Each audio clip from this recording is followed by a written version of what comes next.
पान क्रमांक 7 वर स्वामींनी असा एक उपाय सांगितला आहे ज्यामुळे तुझं कर्ज हलकं होऊन धनप्राप्तीचे मार्ग हळूहळू खुले होतात. जर तुलाही तो उपाय नीट समजून घ्यायचा असेल तर पूर्ण व्हिडिओ शेवटपर्यंत बघ, कारण शेवटी तुलाच तो मार्ग स्पष्ट कळेल.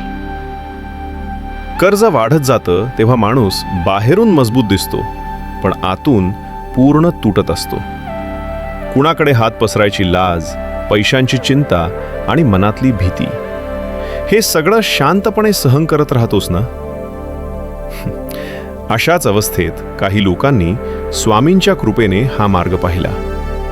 त्यांनी कर्जमुक्ती आणि धनप्राप्तीचे 21 सिद्ध उपाय यातील पान क्रमांक 7 वर दिलेला तो छोटासा उपाय श्रद्धेने केला आणि हळूहळू अडलेली परिस्थिती हालायला लागली.